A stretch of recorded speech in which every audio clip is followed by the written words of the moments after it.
ভাবে বলতে চাই, কিন্ডারগার্টেনের ছাত্রছাত্রীদেরকে বৃত্তি পরীক্ষায় অংশগ্রহণ করতে দিতে হবে এবং যতক্ষণ পর্যন্ত এই ব্যাপারে সিদ্ধান্ত গ্রহণ না হবে আমাদের আন্দোলন চলবে।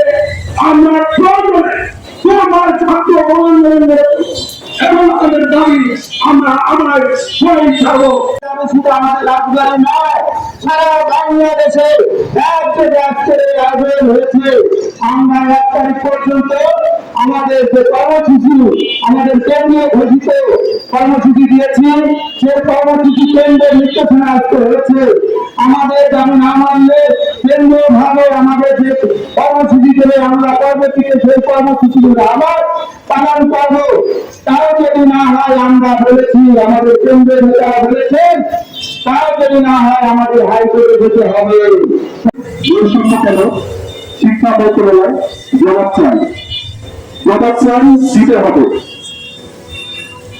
আমরা বেসরকারি স্কুল,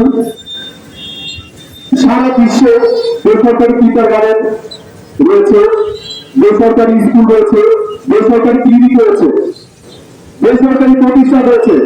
সরকার যদি বেসরকারি প্রতিষ্ঠানের বিরুদ্ধে এভাবে সাংবিধানিক যে অধিকার সেটা হরণ করে দীর্ঘদিন ধরে নির্যাতন চালাতে থাকে, এর দৃষ্টান্ত উদাহরণ হলো বর্তমানে শিক্ষা সচিব এবং শিক্ষা সংশ্লিষ্ট যারা উপর মন্ত্রণালয়ে বসে আছে তাদের দাবি করব, তাদের আমি পদত্যাগ দাবি করছি।